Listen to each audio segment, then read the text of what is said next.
22वीं पुतली। अनुरोधवती नामक 22वीं पुतली ने जो कथा सुनाई वह इस प्रकार है। राजा विक्रमादित्य अद्भुत गुणग्राही थे। वे सच्चे कलाकारों का बहुत अधिक सम्मान करते थे तथा स्पष्टवादिता पसंद करते थे। उनके दरबार में योग्यता का सम्मान किया जाता था। चापलूसी जैसे दुर्गुण की उनके यहाँ कोई कद्र नहीं थी। यही सुनकर एक दिन एक युवक उनसे मिलने उनके द्वार तक आ पहुंचा।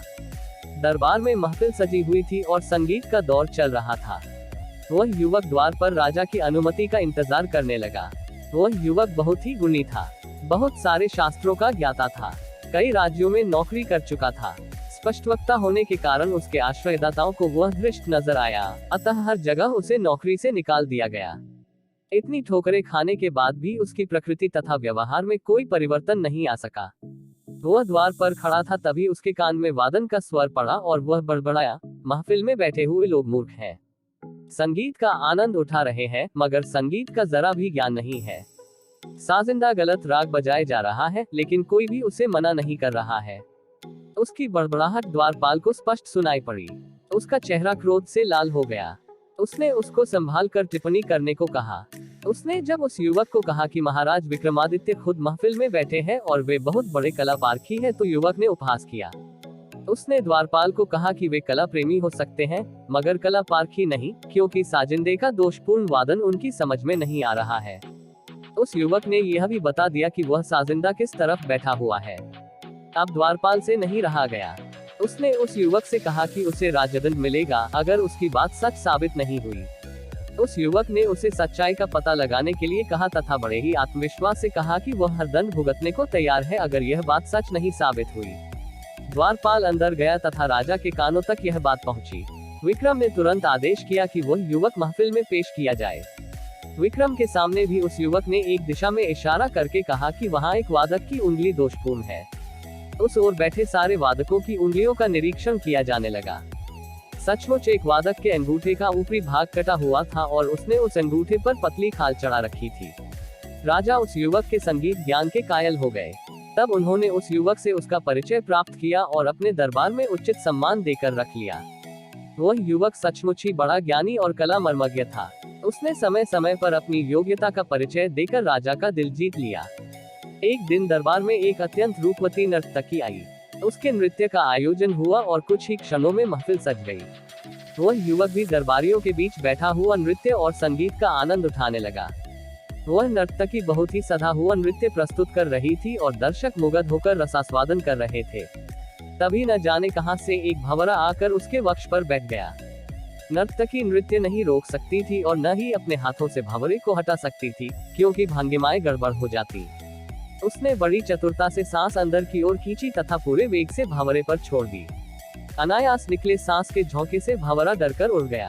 क्षण भर की इस घटना को कोई भी न ताड़ सका, मगर उस युवक की आंखों ने सब कुछ देख लिया। वह वाह वाह करते उठा और अपने गले की मोतियों की माला उस नर्तकी के गले में डाल दी। सारे दरबारी स्तब्ध रह गए। अनुशासनहीनता की पराकाष्ठा हो गई। राजा की उपस्थिति में दरबार में किसी और के द्वारा कोई पुरस्कार दिया जाना राजा का सबसे बड़ा अपमान माना जाता था। विक्रम को भी यह पसंद नहीं आया और उन्होंने उस युवक को इस धृष्टता के लिए कोई ठोस कारण देने को कहा। तब युवक ने राजा को भंवरे वाली सारी घटना बता दी। उसने कहा कि बिना नृत्य की एक भई भंगिमा को नष्ट किए, लय ताल के साथ सामंजस्य रखते हुए इस नर्तकी ने जिस सफाई से भंवरे को उड़ाया वह पुरस्कार योग्य चेष्टा थी। उसे छोड़कर किसी और का ध्यान गया ही नहीं तो पुरस्कार कैसे मिलता। विक्रम ने नर्तकी से पूछा तो उसने उस युवक की बातों का समर्थन किया। विक्रम का क्रोध गायब हो गया और उन्होंने नर्तकी तथा उस युवक दोनों की बहुत तारीफ की। अब उनकी नजर में उस युवक का महत्व और बढ़ गया। जब भी कोई समाधान ढूंढना रहता उसकी बातों को ध्यान से सुना जाता तथा उसके परामर्श को गंभीरतापूर्वक लिया जाता। एक बार दरबार में बुद्धि और संस्कार पर चर्चा छिड़ी। दरबारियों का कहना था कि संस्कार बुद्धि से आते हैं, पर वह युवक उनसे सहमत नहीं था। उसका कहना था कि सारे संस्कार वंशानुगत होते हैं। जब कोई मतैक्य नहीं हुआ तो विक्रम ने एक हल सोचा। उन्होंने नगर से दूर हटकर जंगल में एक महल बनवाया तथा महल में गूंगी और बहरी नौकरानियां नियुक्त की।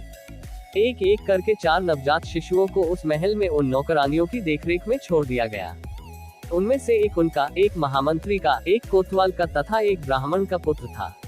12 वर्ष पश्चात जब वे चारों दरबार में पेश किए गए तो विक्रम ने बारी बारी से उनसे पूछा, कुशल तो है? चारों ने अलग अलग जवाब दिए। राजा के पुत्र ने सब कुशल है कहा, जबकि महामंत्री के पुत्र ने संसार को नश्वर बताते हुए कहा, आने वाले को जाना है तो कुशलता कैसी। कोतवाल के पुत्र ने कहा कि चोर चोरी करते हैं और बदनामी निरपराध की होती है, ऐसी हालत में कुशलता की सोचना बेमानी है। सबसे अंत में ब्राह्मण पुत्र का जवाब था कि आयु जब दिन ब दिन घटती जाती है तो कुशलता कैसी। चारों के जवाबों को सुनकर उस युवक की बातों की सच्चाई सामने आ गई। राजा का पुत्र निश्चिंत भाव से सब कुछ कुशल मानता था और मंत्री के पुत्र ने तर्कपूर्ण उत्तर दिया। इसी तरह कोतवाल के पुत्र ने न्याय व्यवस्था की चर्चा की, जबकि ब्राह्मण पुत्र ने दार्शनिक उत्तर दिया। सब वंशानुगत संस्कारों के कारण हुआ। सबका पालन पोषण एक वातावरण में हुआ, लेकिन सबके विचारों में अपने संस्कारों के अनुसार भिन्नता आ गई।